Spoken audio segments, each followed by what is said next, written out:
And now, Dick Tracy!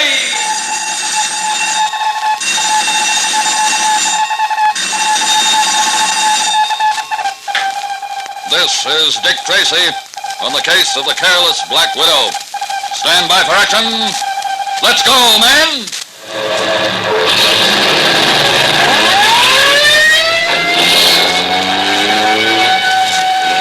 Yes, it's Dick Tracy, protector of law and order. Boys and girls, did you know that when the pioneers first went into the West, they were easy prey for the Indians if a fight came up? Well, they were, and here's why.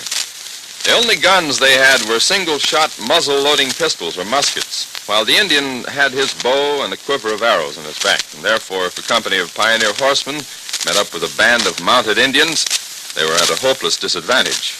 For while riding and trying to load their single-shot guns, the Indians could loose whole clouds of arrows, firing as many as 7 or 8 arrows for every single shot returned to them. Well, then came the single invention which changed all of this and gave lasting fighting superiority to the pioneer. It was the six-shooter, the familiar pistol still in use, which held 6 bullets in a revolving chamber, and which did not have to be reloaded until all 6 shots had been fired.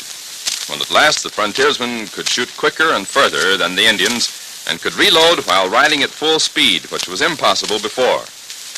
And so it was that another small invention gave protection to our pioneers and made their advance into the West possible. And now, Dick Tracy.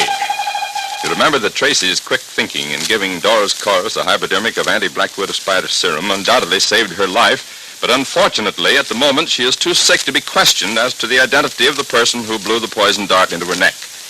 However, yesterday, Tracy and Patton found out that the murderer must have shot 2 of his victims from the iron catwalk that connected with the fly loft above the stage.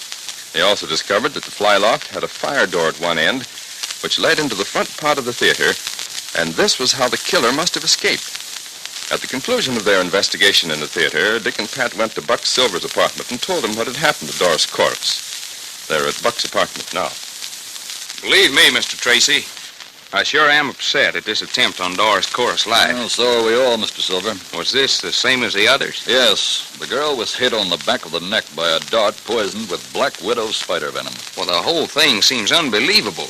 This is the 3rd time the killer has struck. Not to mention a few pot shots taken at Dick and me. 3 victims. And you still haven't any idea who the murderer is. Well, Mr. Silver, we're dealing with a person who is both smart and ruthless. And if you'll forgive me saying so, he seems to be a good deal smarter than the police. Any criminal seems smarter than the police until he's caught. If you have any suspects, why don't you put them in prison and stop this wave of killing that's been running through the theater? Nothing would give me more satisfaction, Mr. Silver, believe me. In this country, it's not customary to slap people in the pokey unless you have some evidence against them. Well, who do you suspect? Well, at the moment, I'd prefer not to answer that question. All right, then, tell me this. Am I still on your list of suspects? Well, until a case is actually solved, Mr. Silver, I suspect practically everybody but Patton here. And you know, Mr. Silver, I think sometimes he even suspects me. But as I told you before, I'd have no motive for committing these murders. Possibly the first murder, but certainly not the second.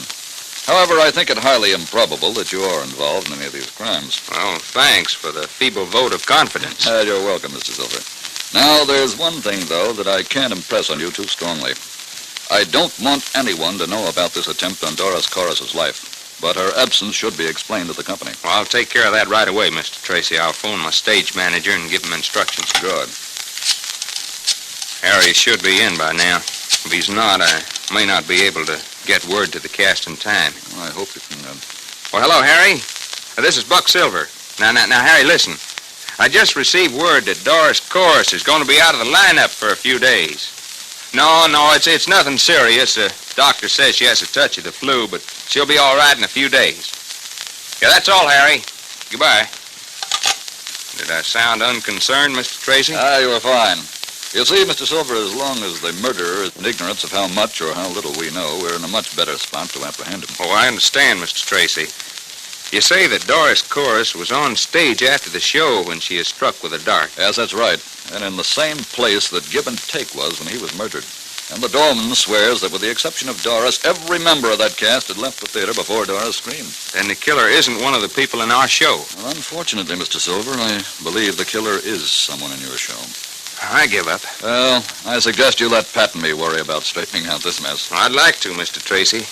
But I can't help but feel that since I'm responsible for this show, I'm in a way responsible for the tragedies that have taken place. And the longer I keep the show open, the more danger that I'm making for the people in the company.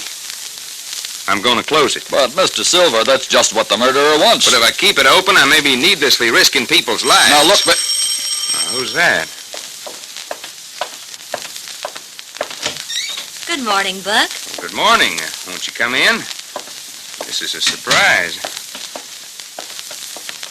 This is my ex-fiancée, Miss Vocal Cord. Ah, yes, Miss Cord and I are old friends. Buck, I came over to talk to you about that stupid meeting that the company had to force you to move into another theater.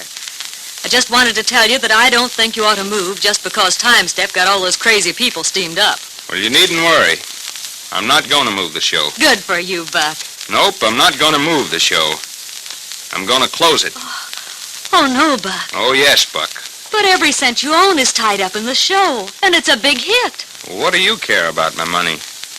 You're the one who broke our engagement. Stop talking like that, Buck. Mr. Silver, there's no legal way that I can prevent you from closing this show. But if you do, I'll be a great deal more than just annoyed. I'm from Texas, Mr. Tracy, and down there we have a habit of doing what we feel like doing. I'm closing the show so that no more accidents take place. I'm holding my temper with a great deal of difficulty, Mr. Silver, but I make one last plea. Keep the show open so that we can bring this criminal to justice. You'll be putting a lot of people out of work, and that isn't fair. Jobs in hit shows are hard to find. If you'll just keep the show open, Mr. Patton and I will guarantee that there'll be no more accidents. Oh, please don't close it, Buck. Please. Please. All right. I guess I was just being kind of stubborn. I'll keep the show open if you think it's the right move. Certainly do, and good for you, Mr. Silver. All right, Patrick, come on. We've got a lot of work to do. Okie doke. Goodbye, folks. Goodbye, Bye. Mr. Tracy. I still don't understand why, after busting our engagement, you keep worrying so much about what's going to happen to me. Oh, can't you see, Buck? I'm just as fond of you as I've always been. It's just that I didn't think we'd be happy together. The theater's in my blood, and even after I'm married, I'd want to keep up my career. And all you want is to settle down on your ranch. I just know we couldn't make a go of it. That's why I wouldn't give you your pearls back for a couple of days. I wanted to make you mad at me so that you could forget me more easily. But I did bring the pearls to the theater opening night of the show, Buck, to give to you. And then they were stolen, and all those awful things began to happen. Oh, I know you had nothing to do with the pearls being stolen, Vocal. But look, if going on with your career is the only thing that you're worried about, well, stop worrying. I'm not going back to my ranch. I like show business. What's wrong with us both having a career in the theater? Well, there's nothing wrong with it, Buck. Then what do you say we get re-engaged? Oh, let's, Buck. Let's. Oh, this sure has been quite a morning. Yes, it has. I think it's the nicest morning I've ever known.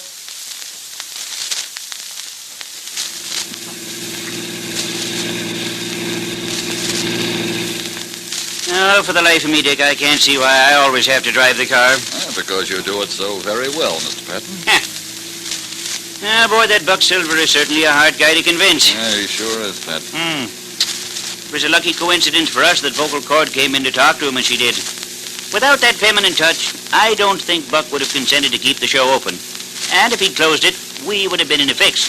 Well, that's right, Pat, but why'd you call Vocal Cord's arrival a lucky coincidence? Well, wasn't it? Not at all. I called her up earlier this morning and told her to come over to Buck Silver's apartment. And he wanted to talk to her about moving the show. I was afraid that when we told Buck about the attempt on Doris Corus's life, he might get stubborn on us, close the show, and go chasing off to Texas. But with Vocal in there pulling her for our side, we've turned the trick. My, Uncle Richard. Aren't you the sly little rascal, though? Well, it's been pretty apparent that Buck and Vocal are really crazy about each other. All they needed was some third person to break the ice and get them together again. And I would be surprised if they were getting themselves kind of re-engaged right now. You're not only an old conniver, but you're Cupid, too. You get it? We're digging today. Sometimes, Dick, I don't know how you do it. Just call me the little matchmaker, Patrick, and let her go, Pam. I think there's a theater up ahead, Pam. Better slow down. I hear, O master, and obey. Come on, Patton. Let's get out. Right. Let me take your hand. Well, what are we going to do now? Climb fire escapes? That's exactly right. You know, there are plenty of easy ways to get into this theater. Why do we have to climb up the fire escape? Because I hope to find a piece of wood. A piece of wood. Well, that, of course, explains everything. Come on, let's go.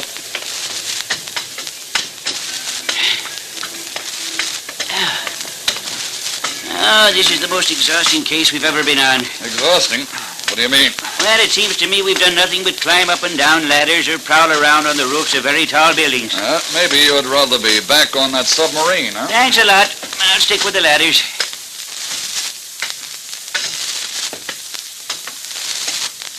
Let me see. I think this must be the exit door from the theater balcony, Pat. Oh, yeah.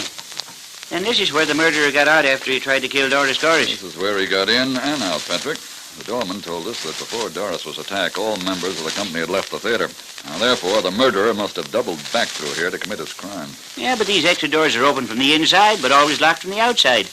How did he get in? Well, that's what we've got to find out, Pat. Let me see. The murderer probably propped the door open from the inside before he left the theater. But we were on the stage when he tried to kill Doris, which forced him to make a quick getaway, and he didn't have time to cover his traces. Yeah. And I guess he didn't. Hey, wait a minute. What's that funny-looking thing? Patrick, that's it. That's what he must have used to prop the door open with. Hey, wait a minute. Be careful picking it up, Dick. It might have fingerprints on it. I'm wrapping it in my handkerchief. It's a funny-looking thing. What is it? It's an aluminum tap, Pat. Dancers use them on their shoes. In a moment, we'll return to Dick Tracy. But first... Oh, Tracy fans, did you ever watch a baby when it gets new toys? Seems as though it'll start to play with them, but in most cases, by the end of the day, you'll find the baby back with its old favorites. The new toys all but forgotten. Well, in time, the new toys become favorites, though. It's the same way with music. Symphonic orchestras play the old masters, Beethoven, Mozart, Brahms, and only occasionally the music of the present-day composers. Now, Dr. Serge Koussevitzky, the conductor of the Boston Symphony Orchestra, realizes that this isn't very fair to modern composers. After all, why should great artists wait until they're old or in their graves before they're recognized? And so the Boston Symphony Orchestra makes it a practice to play the finest modern music as well as the older classics. So, boys and girls, if you want to hear the best of fine music by both new and old composers, listen to the Boston Symphony Orchestra, called by experts the finest orchestra in the world. The Boston Symphony is on the air tonight over most of these ABC stations. Now back to Dick Tracy. Well, Dick, how many people are there in that show that would use these aluminum taps? Well, the tap is large enough so that it could only fit on a man's shoe, Pat. And there are 8 men dancers in the ensemble. And there's also a little bundle of joy called Time Step. Well, it looks as if Tracy and Patton are getting close. This may be the vital clue that they need. Tune in tomorrow, same time, same station, for the adventures of Dick Tracy. This is George Gunn speaking. Here's some good news for you boys and girls who like exciting adventure stories.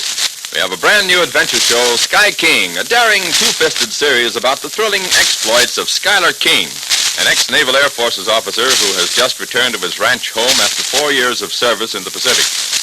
Yes, but wherever there's injustice in the world, you'll find Sky King, a man whose bravery and virtue make him all that's fine in an American. Remember, for suspense and thrills, for hair-raising adventure, join Sky King when he's heard weekdays, Mondays through Fridays, over most of these ABC stations. This is ABC, the American Broadcasting Company.